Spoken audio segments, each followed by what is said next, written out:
Picture this. A luxury aircraft worth over $300 million, sitting completely motionless on a Lagos airport tarmac. Engines humming. Cabin lights glowing. 200 passengers buckled in their seats, checking their watches, muttering complaints, demanding to know why they're going absolutely nowhere. Flight attendants are frantically making calls. The captain has disappeared into the cockpit. Confusion is turning into anger. Anger is turning into chaos. And at the center of it all, in seats 2A and 2B of the first-class cabin, sit two 8-year-old black girls. Composed. Completely unbothered by the mayhem surrounding them. These two children just did something that would expose a flight attendant's deeply rooted racism, ground an entire international flight, and cost an airline millions of dollars in delays, lawsuits, and public relations nightmares. But more importantly, they taught everyone on that plane a lesson about dignity that would echo far beyond those cabin walls. This is how it happened. Let me introduce you to Zamira and Zelani Okonkwo. 8 years old. Identical twins. And when I say identical, I mean if you placed them side by side, you'd need a full minute to spot any difference. Both had the same beautiful cornrow braids, intricately woven with small gold beads that caught the light when they moved. The same intelligent brown eyes that seemed to observe everything, process everything, understand everything. The same naturally confident posture that didn't come from arrogance, but from being raised to know their worth. These weren't ordinary children. Their father, Chibueze Okonkwo, was a tech billionaire who had invented revolutionary cloud security software that protected half the world's financial institutions. His company was valued at $43 billion. He was the fifth richest man in Africa. But here's what made him different from most people with that kind of wealth. Chibueze never let money define his daughters. He raised them to be humble, observant, and deeply socially conscious. Their mother had been a civil rights attorney. Brilliant, fierce, uncompromising in her fight for justice. She taught Zamira and Zelani something crucial before she passed away 3 years earlier from an aggressive form of cancer. Speak up against injustice always, no matter how small it seems, no matter who's watching, no matter what it costs you. Silence, she told them, makes you complicit. The girls carried that lesson like armor. At 8 years old, Zamira and Zelani were already coding complex programs. They spoke English, Igbo, and French fluently. They just led their robotics team to victory in an international competition in Lagos, and now they were traveling alone to New York City for the global finals. Their father had wanted to accompany them, but they'd insisted they could handle it. They'd flown first class dozens of times. They knew the routine. Or so they thought. The moment they boarded that flight, something shifted. As Zamira and Zelani walked down the jet bridge and entered the first-class cabin, conversations stopped. Heads turned. Eyes followed them. Two young black girls, carrying small backpacks, walking confidently toward the front rows of the most expensive section of the plane. The whispers started immediately. Other passengers leaned toward each other, murmuring behind raised hands. Some stared openly, their faces twisted in confusion or suspicion. A businessman in seat 4C glanced at them, then at his phone, as if checking whether first class had been accidentally oversold.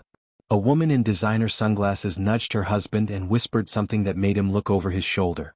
Zamira and Zelani found their seats, 2A and 2B, right behind the bulkhead. Premium placement. As they settled in, storing their backpacks in the overhead compartment with practiced ease, a white elderly woman in the row across from them leaned forward. Her pearls clicked softly as she moved. "Excuse me, dears," she said, her voice dripping with false sweetness. "Are you sure you're in the right section?" Zamira didn't miss a beat. She pulled out her boarding pass and held it up with a polite smile. "Yes, ma'am. Seats 2A and 2B. First class." The woman's smile tightened. She said nothing more, just turned back to her magazine, but her discomfort was obvious. Zelani glanced at her sister. Zamira glanced back. No words needed to be exchanged. That look said everything. Here we go again. They dealt with this their whole lives. The assumptions. The suspicion. The unspoken question that always hung in the air. Do you really belong here? Their father had prepared them for it. Their mother had armed them against it. But knowing it's coming doesn't make it hurt any less. As the cabin filled up, the twins watched everything. They noticed who got warm greetings and who got cold shoulders. They noticed which passengers were offered assistance with their luggage and which ones weren't. They noticed the patterns because their mother had taught them to notice. And then she arrived. Thessaly Bright Hollow. 42 years old. Senior flight attendant with 18 years at the airline. Impeccable service record. She always worked first class, always got the premium routes, always received glowing reviews from passengers. She moved through the cabin like she owned it, her perfectly styled blonde hair not a strand out of place, her makeup camera ready, her uniform crisp and immaculate. But there was something about her smile. It was practiced, professional, absolutely perfect in its execution, yet somehow it never quite reached her eyes. It was the kind of smile that knew exactly how to perform warmth without actually feeling it. Thessaly had grown up in privilege. Old family money from Connecticut. Country clubs and cotillions. A world where everyone looked the same, thought the same, lived the same. She'd spent her entire life in spaces where diversity was something you talked about supporting but never actually had to experience. Her worldview was narrow and she liked it that way. Simple. Uncomplicated. Everyone in their proper place. As she made her way through the first-class cabin, greeting passengers, her demeanor was flawless. "Good afternoon, Mr. Chin, wonderful to see you again. Mrs. Albrecht, so glad you're flying with us today. Welcome aboard, Dr. Osei, can I get you anything before we take off?" Then she reached row 2. Her eyes landed on Zamira and Zelani. For just a fraction of a second, something flickered across her face. Surprise. Confusion. And then, just beneath the surface, something uglier. Disdain. She didn't greet them. Didn't acknowledge them. Didn't offer them the warm welcome every other first-class passenger had received. She simply glanced at them with thinly veiled disapproval and moved on, as if they were somehow beneath notice. Zamira noticed. Zelani noticed. They noticed everything. And in that moment, sitting in their first-class seats with gold beads in their braids and their mother's voice in their hearts, the twins made a silent decision. If this flight attendant wanted to treat them differently because of the color of their skin, she was about to learn a very expensive lesson about who she was dealing with. Before we continue with what happened next, do me a favor. If you believe children should be able to travel without facing discrimination, hit that subscribe button right now. This story is just getting started, and trust me, you don't want to miss what these 8-year-old girls did next. Now, here's my question for you. Have you ever witnessed discrimination on a flight or in any public space? What did you do? Drop your answer in the comments below because what happened on this plane is about to show us all what courage really looks like. Let's get back to the story. The cabin doors sealed shut with that heavy, final thud that tells you there's no turning back now. The aircraft began its slow push back from the gate. Passengers settled into their seats, opening books, putting in earbuds, preparing for the long flight from Lagos to New York. In first class, the atmosphere was one of quiet luxury and anticipation. That's when the beverage service began. Thessaly Bright Hollow emerged from the galley pushing a cart laden with an impressive array of drinks. Crystal glassware sparkled under the cabin lights. Premium liquors, fine wines, craft sodas, fresh juices, specialty coffees. First class always got the full treatment, and Thessaly knew how to deliver it with theatrical flair. She started at the front of the cabin, working her way back with practiced charm. "Good evening, Mr. Chin," she said warmly, leaning in slightly with that professional smile. "What can I get you to drink this evening? We have a lovely Chardonnay from Napa Valley, or perhaps you'd prefer our single malt scotch. We also have fresh squeezed orange juice, cranberry, champagne, sparkling water with lime or lemon, coffee, espresso, cappuccino, or I can make you a custom cocktail if you'd like." Mr. Chin ordered a scotch, neat. Thessaly poured it into a heavy crystal tumbler with precise, elegant movements. She moved to the next row. "Mrs. Albrecht, wonderful to see you. What would you like? The full bar is open, and we have those herbal teas you enjoyed last time." Mrs. Albrecht requested a glass of champagne. Thessaly served it in a proper flute, complete with a small napkin bearing the airline's logo. Row by row she continued. Each passenger received the same warm attention, the same detailed presentation of options, the same quality service. She asked preferences. She made recommendations. She treated every adult in that cabin like royalty, because that's what first class was supposed to be. Then she reached row 2. Thessaly stopped her cart beside Zamira and Zelani. She didn't lean in. Didn't offer that warm smile. Her voice, when she spoke, was flat and perfunctory. "You two want juice or something?" That was it.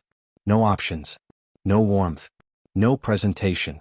Just a dismissive question thrown at them like an afterthought.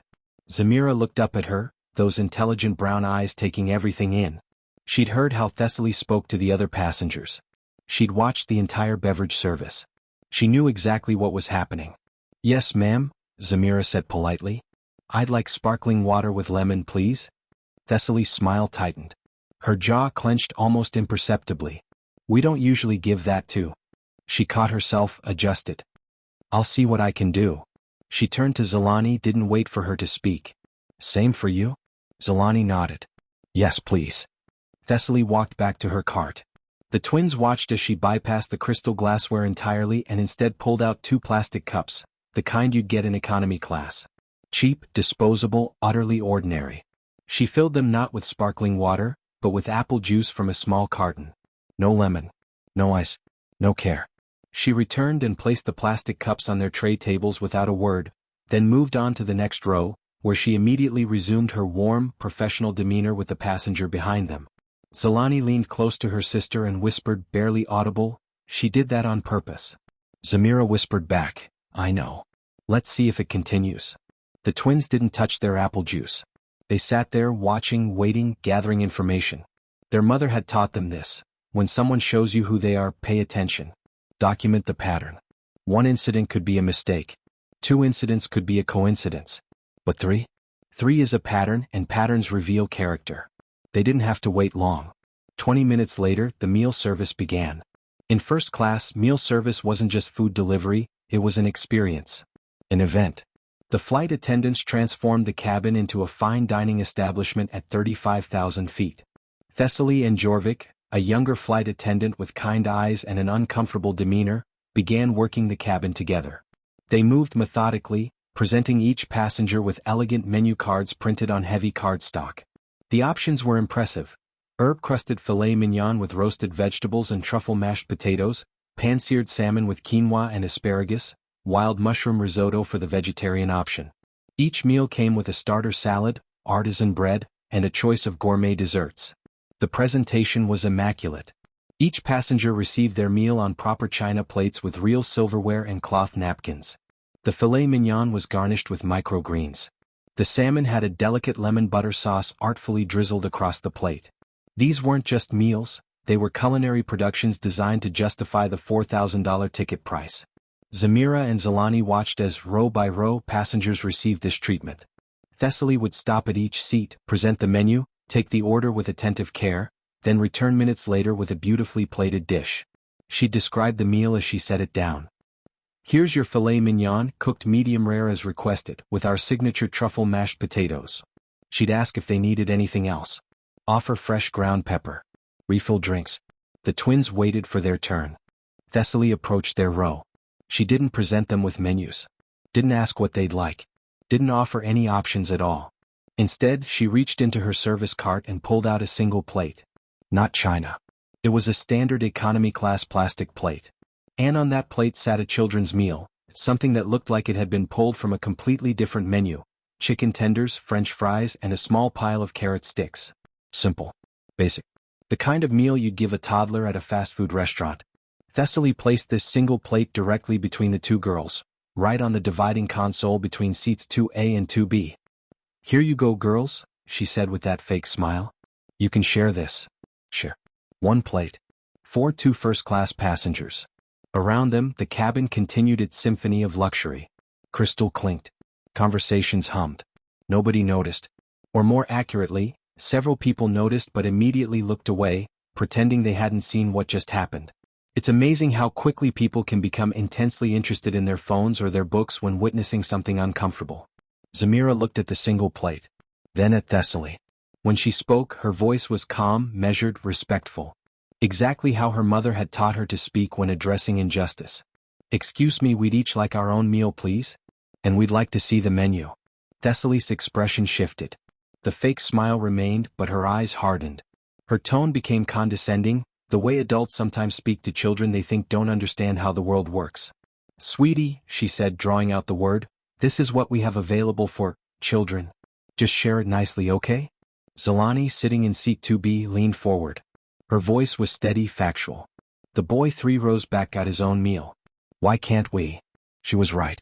3 rows back, a white boy who looked about 10 years old was eating his own full plate of filet mignon, cutting into it with obvious delight while his parents enjoyed their own meals beside him. He'd been given the full first-class treatment. Individual meal. China plate. Real silverware. No suggestion that he share with anyone. Thessaly's face flushed slightly.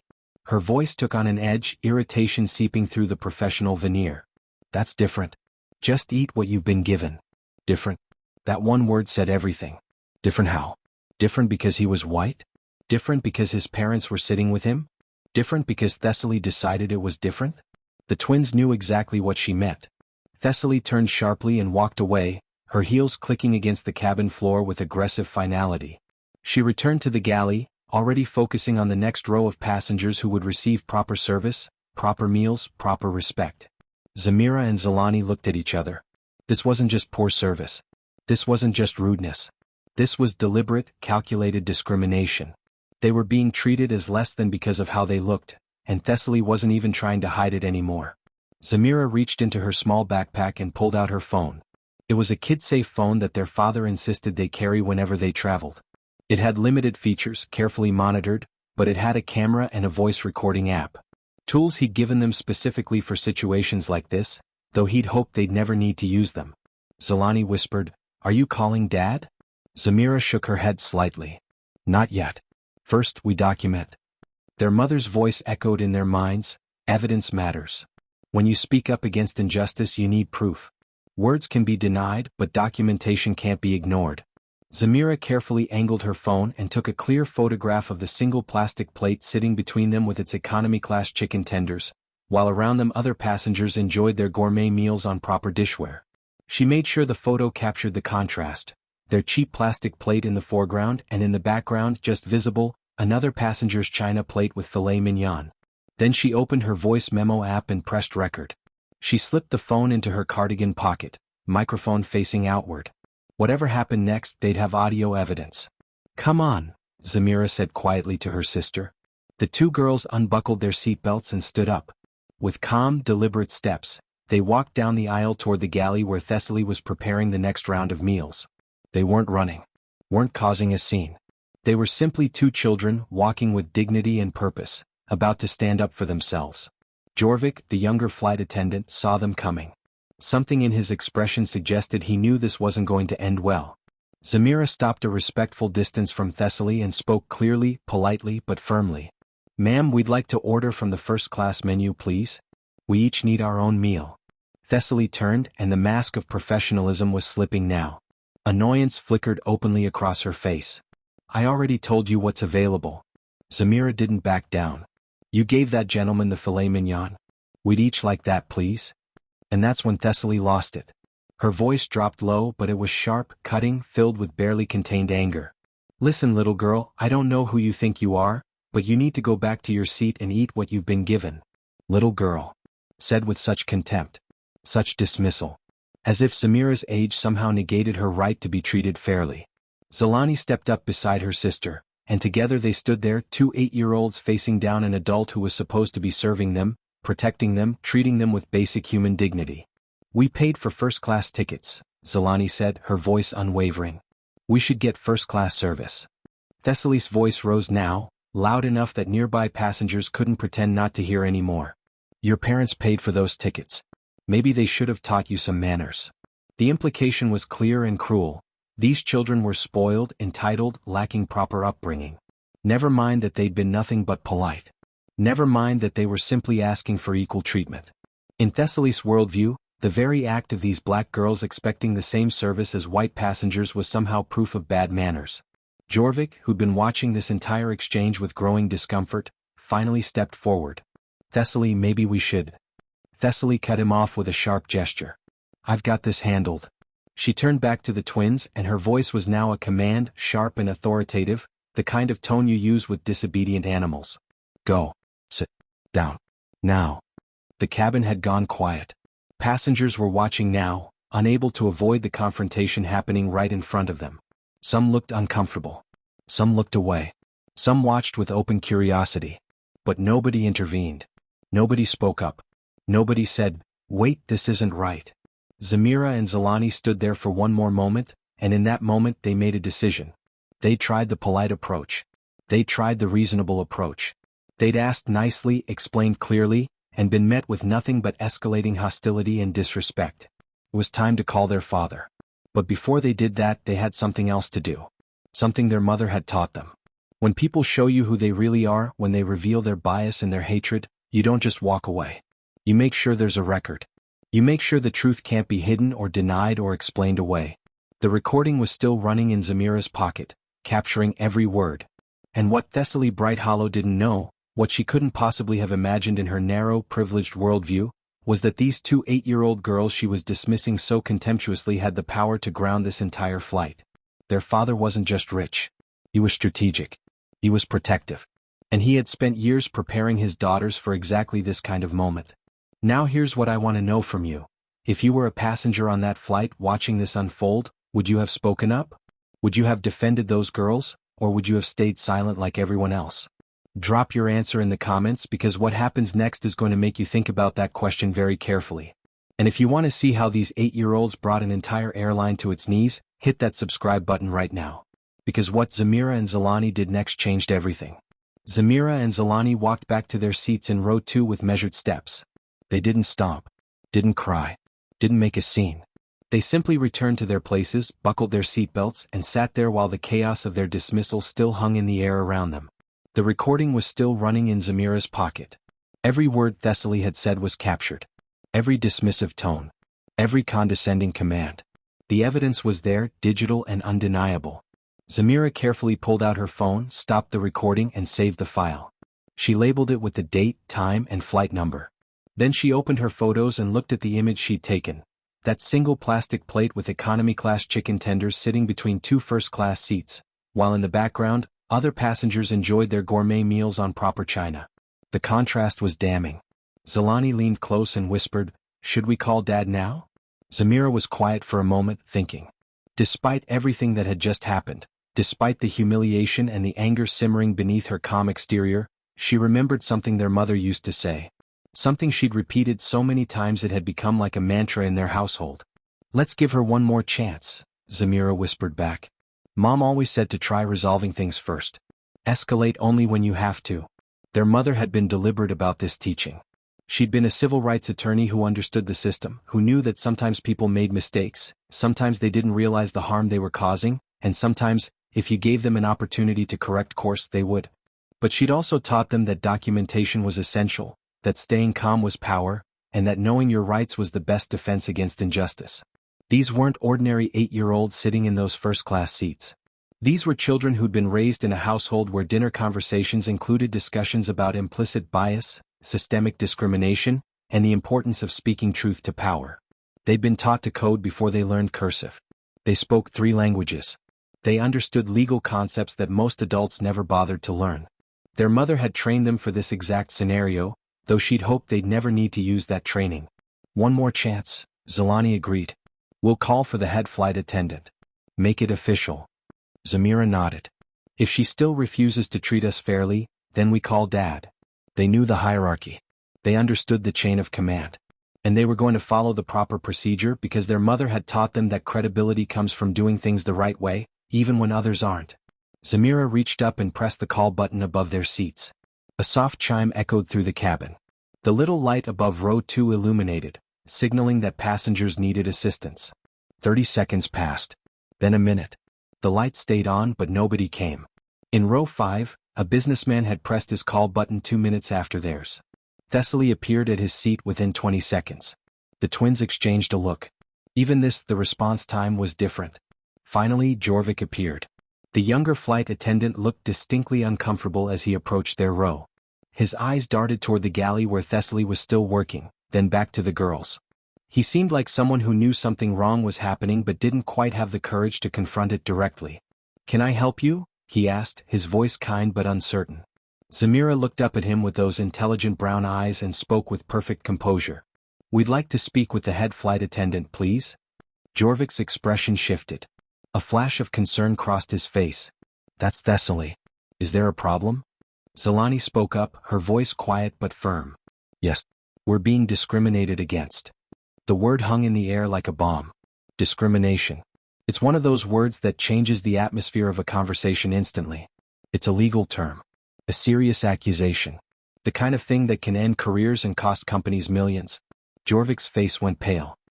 He glanced around nervously as if checking to see if anyone else had heard. That's a serious accusation," he said, his voice dropping to almost a whisper. Zamira didn't waver. "We have documentation." She said it simply, factually, but those 3 words carried enormous weight. This wasn't just 2 upset children making vague complaints. This was evidence-based. This was documented. This was legally significant. Jorvik opened his mouth to respond, but before he could speak, Thessaly materialized behind him. She'd been watching from the galley, had seen the call button, had noticed Jorvik's prolonged conversation with the twins, and had decided to intervene. "Is there a problem here?" she asked. But her tone was completely different now. Gone was the sharp dismissiveness from their earlier confrontation. Now her voice was sickeningly sweet, dripping with false concern and exaggerated warmth. Because other passengers were watching. The cabin had grown quiet again, people straining to hear what was happening in row 2. Thessaly was performing now, putting on a show for her audience. Zamira turned to face her, and when she spoke, her voice was clear enough for the surrounding rows to hear every word. "You've treated us differently than every other first-class passenger. We'd like equal service, please." It was a statement of fact, delivered without anger, without accusation, just simple truth. But that truth was devastating in its clarity. Thessaly's smile widened, became even more artificial. "Sweetheart, I don't know what you mean. I've been nothing but kind to you." Gaslighting. Right there in the middle of first class. Denying reality, rewriting history, making the victims question their own experience. But Zelani wasn't going to let that stand. "You gave us one plate to share from economy. Everyone else got individual first-class meals."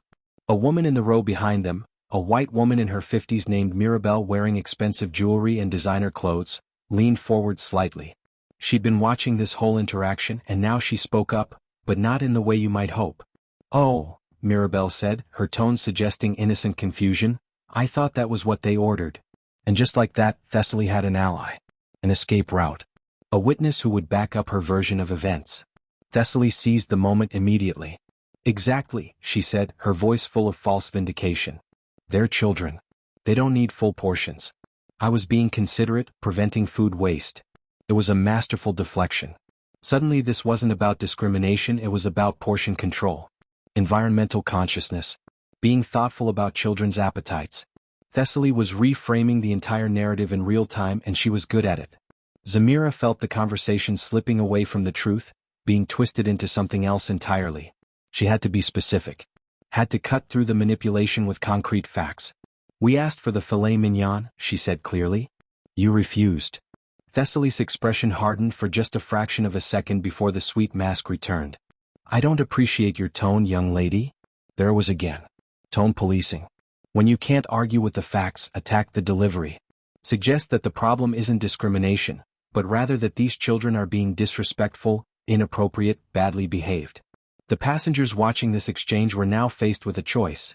Believe 2 8-year-old black girls, or believe the professional flight attendant with 18 years of experience and a perfect record. Most of them had already made their decision, and it wasn't in the twins' favor. That's when Zamira pulled out her phone. The movement was calm, deliberate.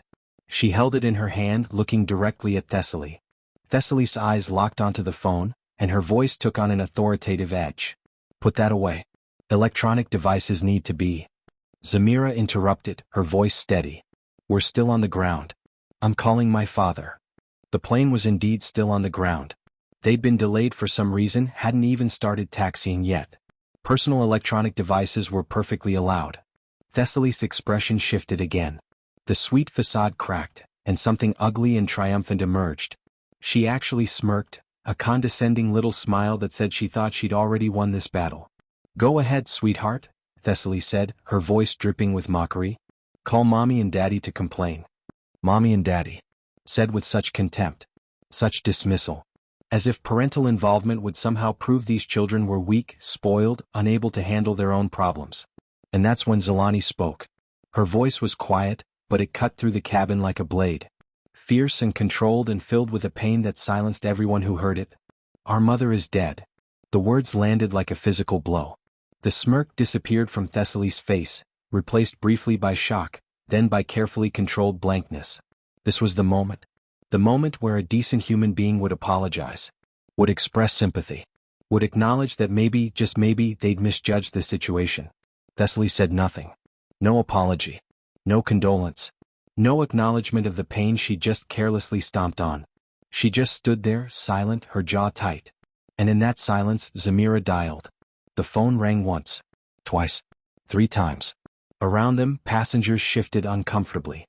Some were beginning to realize this might be more serious than a simple customer service dispute. The mention of a dead mother, the calm determination of these children, the phone call happening right in front of them. Something about all of it suggested this was about to escalate in ways they couldn't predict. On the fourth ring someone answered. Zamira? The voice was deep, calm, with a slight Nigerian accent that carried authority even through the phone's small speaker. Is everything all right? Chibueze Okonkwo, tech billionaire. Fifth richest man in Africa. Inventor of revolutionary cloud security software that protected half the world's financial institutions. But more importantly than any of that, he was a father who had made his daughters a promise after their mother died. Nobody will ever mistreat you without consequences. Nobody. And what Thessaly Bright-Hollow didn't know, what she couldn't possibly have known as she stood there watching this 8-year-old girl make a phone call, was that she just picked a fight with a man who had the resources, the influence, and the absolute determination to ensure that justice was served. Chibueze Okonkwo wasn't just wealthy. He was strategic. He was connected. He sat on the boards of major corporations. He had lawyers on retainer who specialized in discrimination cases. He owned significant shares in multiple airlines, including, though Thessaly had no way of knowing this, the very airline whose plane his daughters were currently sitting on. 22% ownership to be exact.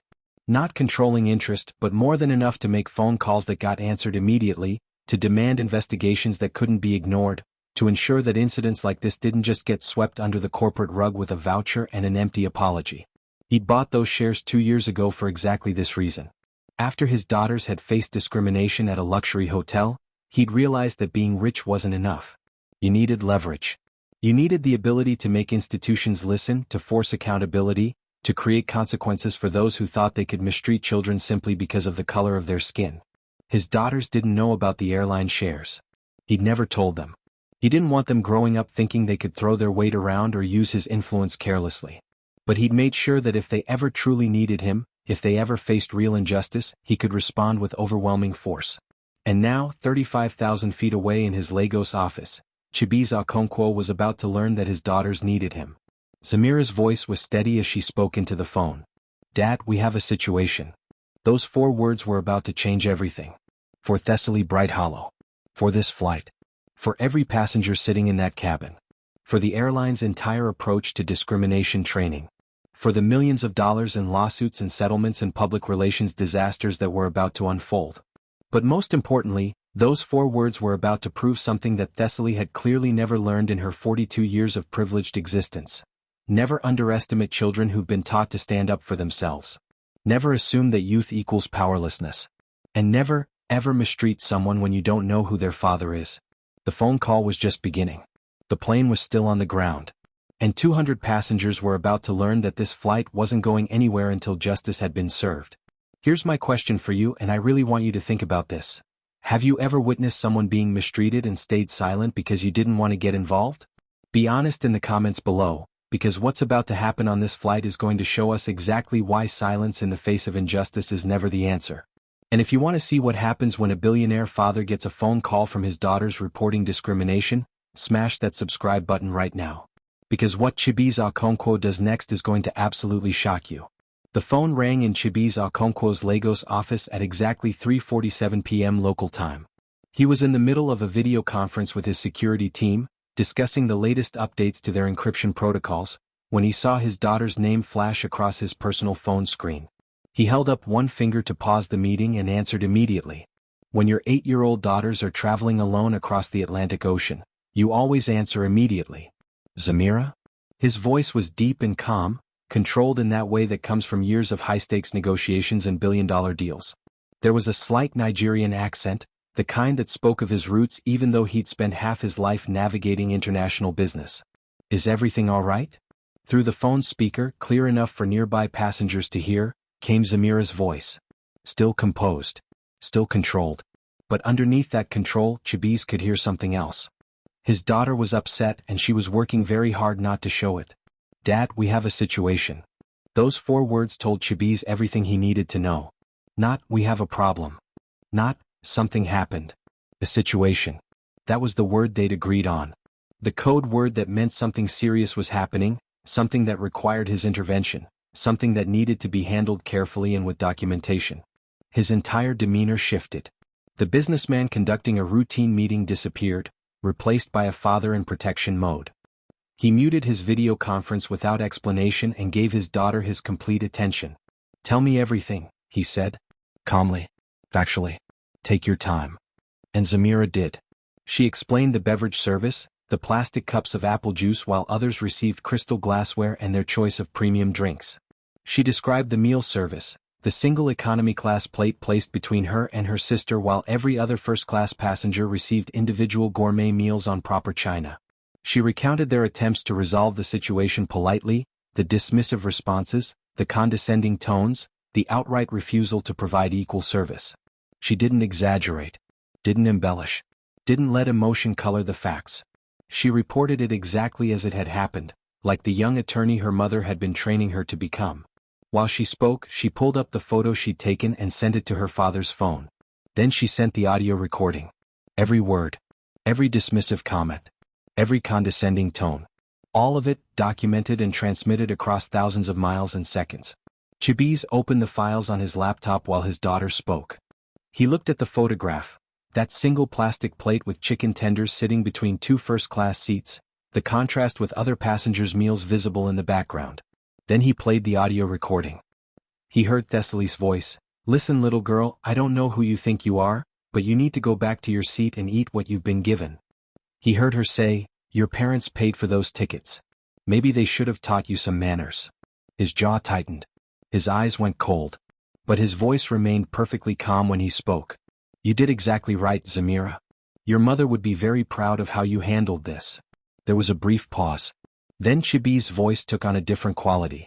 Still calm, but now it carried an edge of absolute authority. "Put the head flight attendant on the phone." In the first-class cabin, Zamira lowered her phone slightly and looked directly at Thessaly. "My father would like to speak with you." Thessaly's expression was still condescending, still dismissive. She actually waved her hand in a shooing motion. "I'm not going to." But she didn't get to finish that sentence, because Chibueze's voice came through the phone speaker, loud enough now that several rows of passengers could hear it clearly. And there was something in that voice, some quality of command that simply did not accept refusal. "This is Chibueze Okonkwo. Put the flight attendant on. Now." The name meant nothing to Thessaly. She had no idea who Chibueze Okonkwo was. Didn't know his net worth, his influence, his connections, or his absolute unwillingness to tolerate his daughters being mistreated.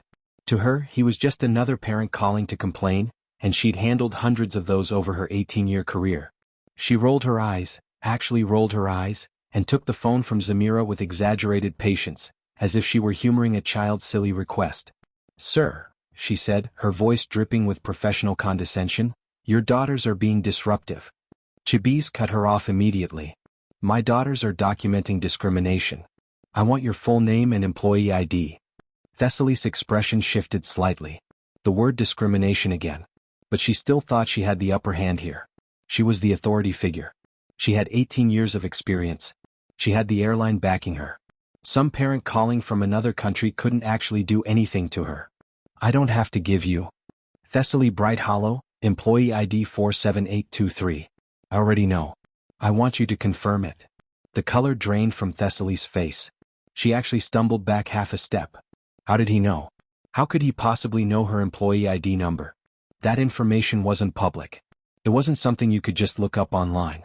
The only way he could know that was if he had access to internal airline databases, or if he had connections high enough up the corporate chain to get that information within minutes. Suddenly, this wasn't just some complaining parent anymore. This was someone with reach. With resources. With the ability to access information that should have been protected. Chibueze's voice continued, still calm, still controlled, but now carrying the weight of someone who was used to being obeyed. "I'm going to ask you to do 3 things. First, apologize to my daughters. Second, serve them proper first-class meals immediately.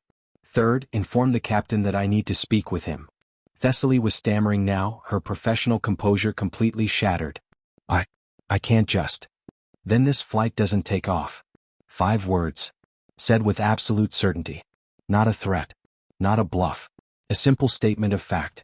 Thessaly looked around wildly as if searching for support, for backup, for someone to tell her this wasn't really happening. Jorvik was standing a few feet away watching with wide eyes. Other passengers were openly staring now. The entire first-class cabin had gone completely silent, everyone straining to hear this conversation. You can't, Thessaly started to say, but her voice was weak now, uncertain. I can, Chibueze said. And I will. Get the captain. Now. Thessaly's hands were shaking as she turned and practically ran toward the cockpit. She knocked on the reinforced door with trembling fingers. 30 seconds later it opened. Captain Aldwin Mercier emerged. He was a 25-year veteran of commercial aviation, a man who'd flown through storms, mechanical failures, and every kind of crisis you could imagine. He had silver hair, sharp blue eyes, and the kind of calm authority that comes from decades of being responsible for hundreds of lives at a time. He took one look at Thessaly's pale, shaken face and knew something serious was happening. What's going on? He asked. Thessaly could barely speak. There's a passenger on the phone. He wants to speak with you. He says the flight doesn't take off unless. She couldn't even finish the sentence. She just held out the phone with a shaking hand. Captain Mercier took it, his expression shifting from concern to seriously alert. Passengers didn't ground flights. Passengers didn't make demands of captains. Something about this was very, very unusual. He raised the phone to his ear. This is Captain Aldwin Mercier. To whom am I speaking? The voice that came through was calm, cultured, and absolutely unyielding. Captain Mercier, this is Chibueze Okonkwo. I'm sure you're aware that I own 22% of this airline stock. Captain Mercier's eyes went wide. His entire body language changed in an instant. His spine straightened. His free hand came up to his collar, an unconscious gesture of respect and nervous energy.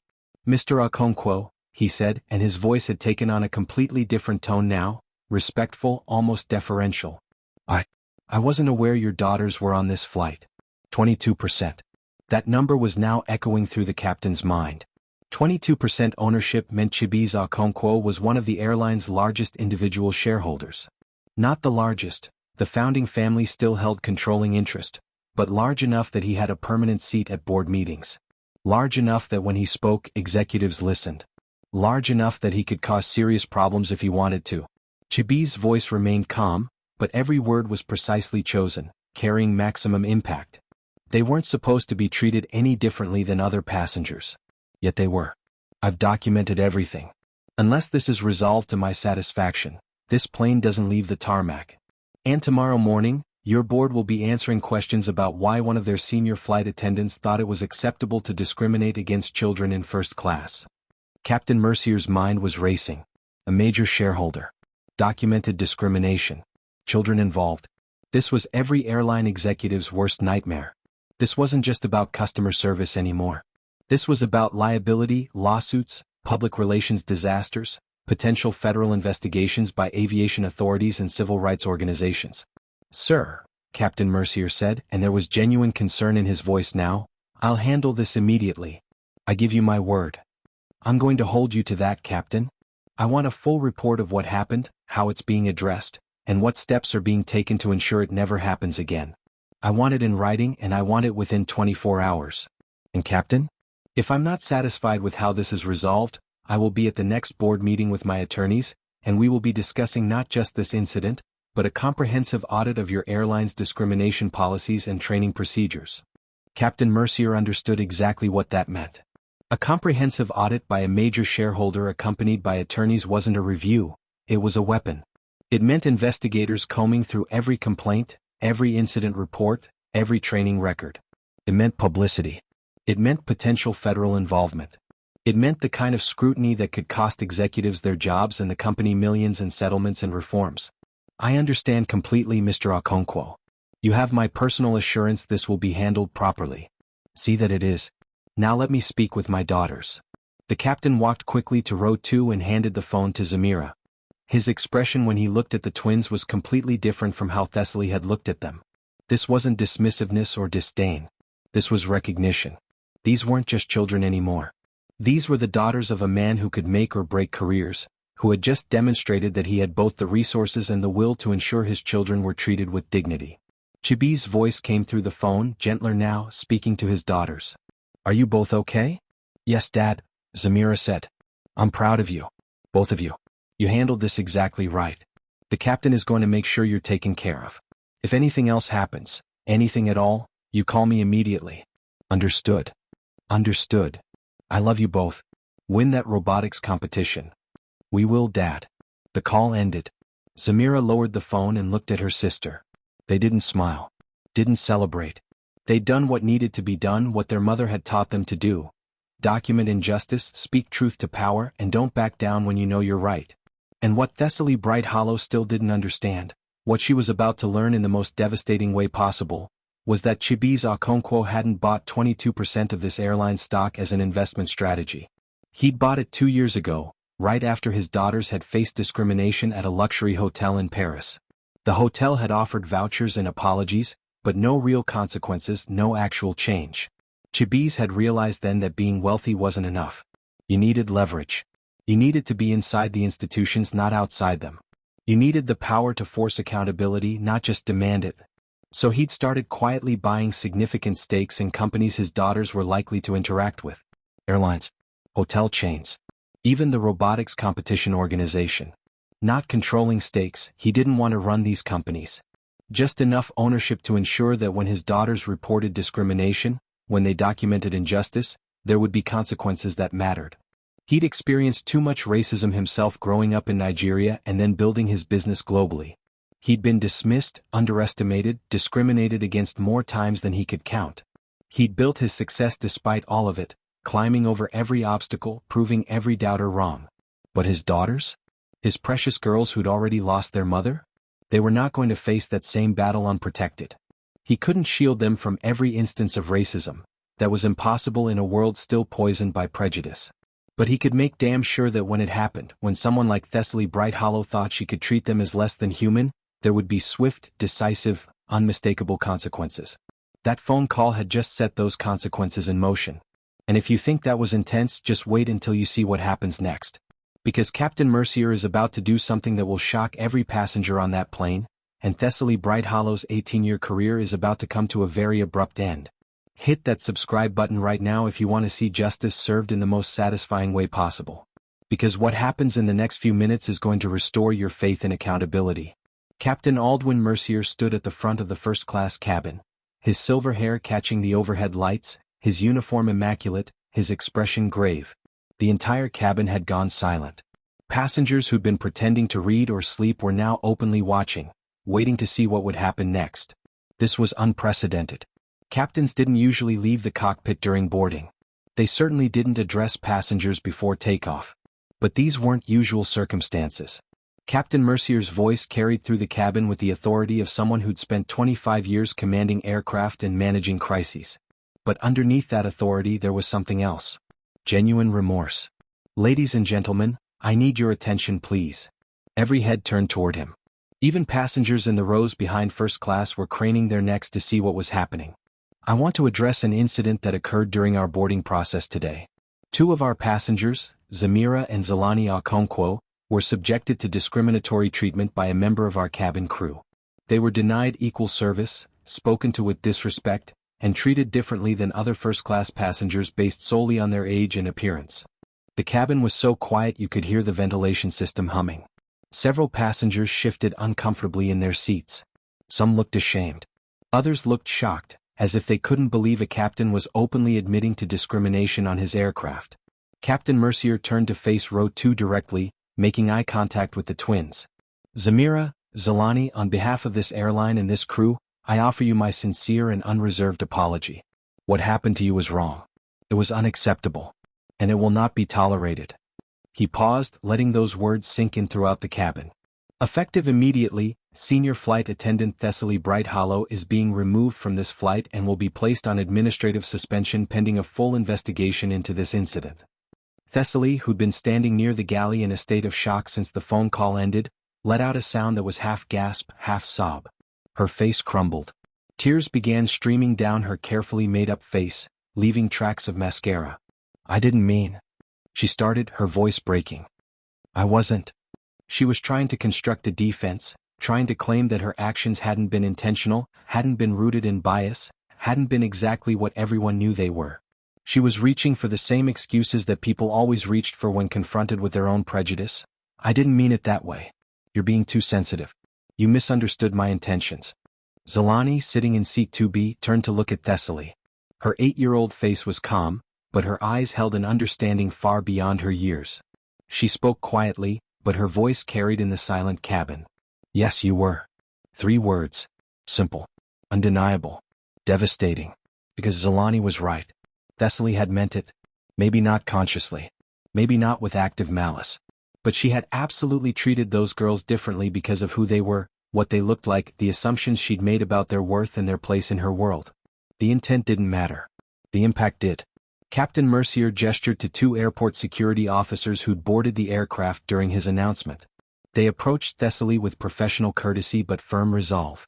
Miss Brighthollow, you need to come with us, one of them said. Thessaly was crying openly now, her perfect professional facade completely destroyed. 18 years of impeccable service, thousands of flights, countless satisfied passengers, and it was ending like this. Being escorted off an aircraft in disgrace, while everyone watched, while her career burned down around her. She gathered her belongings with shaking hands and walked down the aisle toward the exit. As she passed row 2, she glanced at Zamira and Zelani one more time, as if she might find sympathy there, some recognition of her humanity despite her actions. The twins looked back at her with the same calm, observant expressions they'd worn throughout this entire ordeal. They didn't gloat, didn't smile in triumph. But they also didn't offer forgiveness that hadn't been genuinely asked for. They simply watched her leave, 2 children who'd learned early that sometimes justice looks like consequences, and consequences look like accountability. The cabin door closed behind Thessaly and the security officers. She was gone. Captain Mercier addressed the cabin once more. We will be delayed approximately 2 hours while we complete the necessary reports and bring a replacement crew member on board. I understand this is frustrating, but I want to be absolutely clear. This airline does not tolerate discrimination in any form.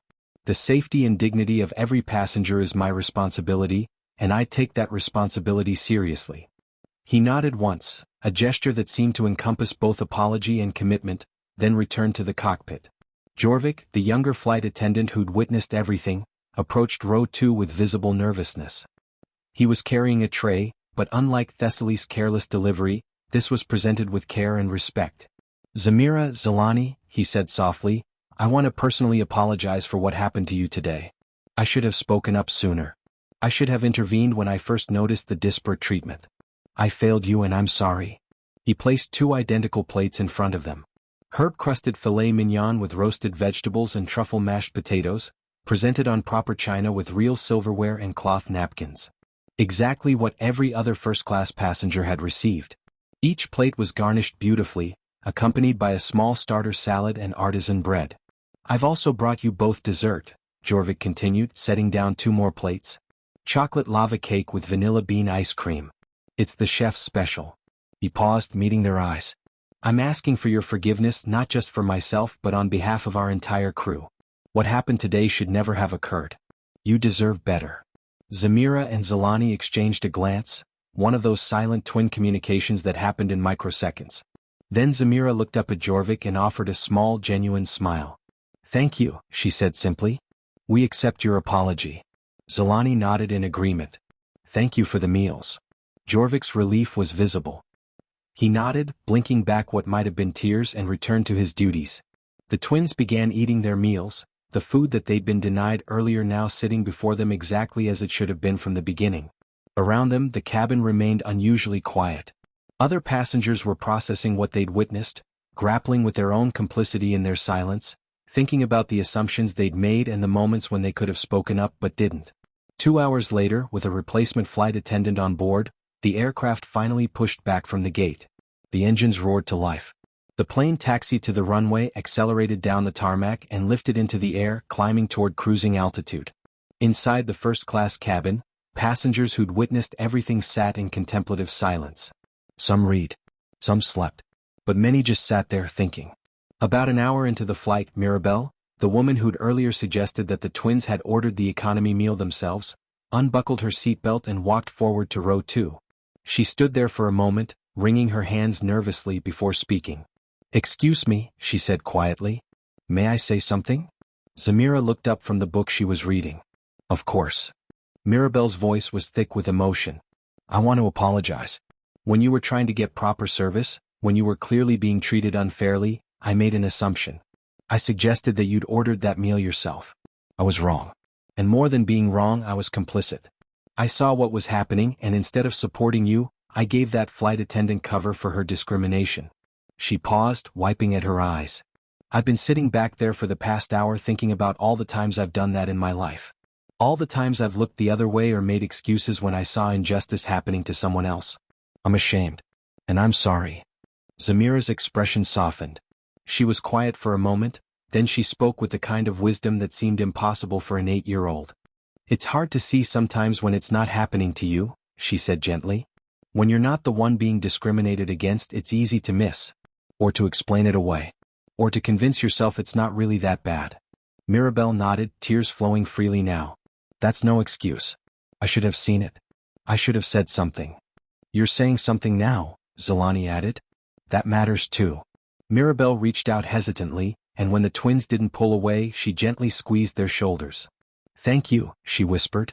Thank you for teaching me something today. Thank you for having the courage I didn't have. She returned to her seat and the twins went back to their books, but something had shifted in that cabin. You could feel it. An awareness. A recognition that silence isn't neutrality, it's complicity. What those passengers didn't know yet was that this incident was about to have repercussions far beyond that single flight. The next morning, in a conference room at his Lagos headquarters, Chibueze Okonkwo held a press conference. Major media outlets were in attendance. Cameras flashed. Reporters leaned forward with their recorders. Chibueze stood at a podium, composed and authoritative, and made an announcement that would send shockwaves through the aviation industry. Yesterday, my 8-year-old daughters experienced discrimination on a flight from Lagos to New York. They were denied equal service, spoken to with disrespect, and treated as less than human because of their age and race. This is unacceptable. He paused, letting the weight of those words settle. As a 22% shareholder in this airline, I am announcing today a $10 million investment in comprehensive implicit bias training for the airline's entire staff. Every flight attendant, every gate agent, every pilot, every executive. This training will be developed in partnership with leading civil rights organizations and will be mandatory for all employees. The room erupted with questions, but Chibueze continued. Additionally, I am calling for the immediate termination of the flight attendant involved and a full audit of the airline's discrimination complaint procedures. No child should ever have to experience what my daughters experienced. No passenger should ever be treated as less than because of who they are. The story exploded across news outlets within hours. Social media erupted. The airline stock dipped. By the end of that day, the airline CEO had issued a public statement. It read in part, "We deeply apologize to Zamira and Zelani Okonkwo and their family for the discriminatory treatment they experienced. The employee involved has been terminated. We are committed to ensuring this never happens again and are grateful to Mr. Okonkwo for his investment in helping us become a better, more equitable airline." Thessaly Brighthallow's termination was confirmed. Her 18-year career was over, ended not by a mistake but by a pattern of behavior she'd likely engaged in countless times before but had never been held accountable for. The $10 million Chibueze invested didn't just fund training sessions. It funded a complete overhaul of the airline's approach to discrimination. Anonymous reporting systems. Regular audits.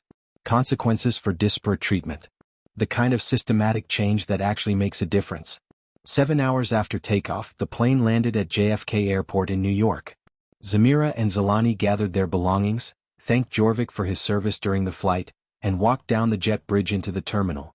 And there, waiting at the gate, was their father. Chibueze Okonkwo stood tall, his eyes scanning the crowd until he spotted his daughters. The moment he saw them, his composed businessman facade cracked. His face broke into a smile of pure relief and love. The twins ran to him and he dropped to one knee to embrace them both at once, pulling them close, holding them tight. He closed his eyes and just breathed them in, these two precious souls who carried their mother's spirit and strength. "I'm sorry you had to go through that," he said quietly, his voice thick with emotion. Zamira pulled back slightly and looked at her father with those intelligent brown eyes. "We handled it. Like Mom taught us." Chibueze's eyes glistened with unshed tears. "She'd be proud. I'm proud." They stood together for a moment, a small family united by love and loss and an unwavering commitment to justice. Then Zelani asked the question that had been weighing on her mind since the plane took off. "Do you think anything will actually change?" Chibueze looked down at his daughter and considered his answer carefully. He could have given her a cynical response, told her that systemic change is nearly impossible, that discrimination is too deeply rooted to truly eliminate. But that wasn't the lesson he wanted her to learn. One flight at a time, one person at a time, he said. That's how change happens.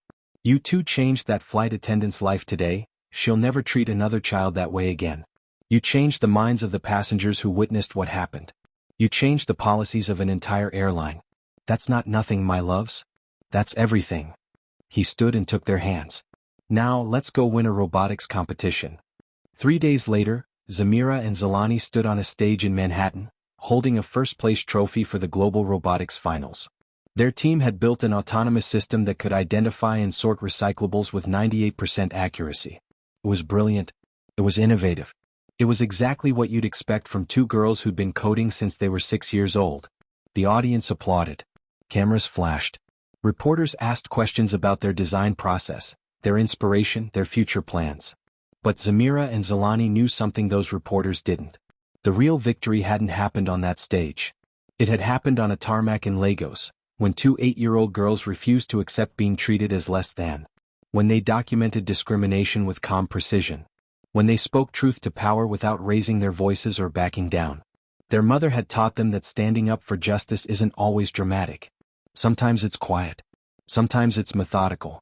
Sometimes it's just refusing to eat the chicken tenders you've been told to share while everyone else enjoys filet mignon. Sometimes courage looks like two children sitting in first-class seats, documenting every microaggression, staying calm when adults are dismissive, knowing their worth even when others try to diminish it. Their actions had changed one flight attendant's career. Thessaly would never work in aviation again. But more importantly, they'd reminded an entire airline and everyone who heard their story of a fundamental truth that too many people forget. Dignity isn't a privilege. It's not something you earn through wealth or status or age or race. It's a right. Every human being deserves to be treated with dignity, respect, and equality. No exceptions. No excuses. No looking away. Zamira and Zelani Okonkwo understood that at 8 years old. They lived it. They demanded it. They taught it to a cabin full of adults who should have known better. And in doing so, they honored their mother's memory and proved that even the smallest voices, when raised in defense of justice, can ground planes and change systems and remind us all of who we're supposed to be. So here's my final question for you. What would you have done in their situation? Would you have documented the discrimination like they did? Would you have called your parent? Or would you have just eaten the chicken tenders and stayed quiet to avoid making waves? Be honest in the comments below. And if you believe in standing up against injustice, if this story moved you, if you think more people need to hear about these two incredible girls who refuse to be diminished, then hit that like button and subscribe for more stories of courage, justice, and people who refuse to accept anything less than dignity for all. Because stories like this matter. They remind us that change is possible. That accountability is achievable. That two 8-year-old girls with gold beads in their braids and fire in their hearts can ground a plane, change an airline, and teach all of us what courage really looks like. Zamira and Zelani Okonkwo. Remember those names. They're going to change the world.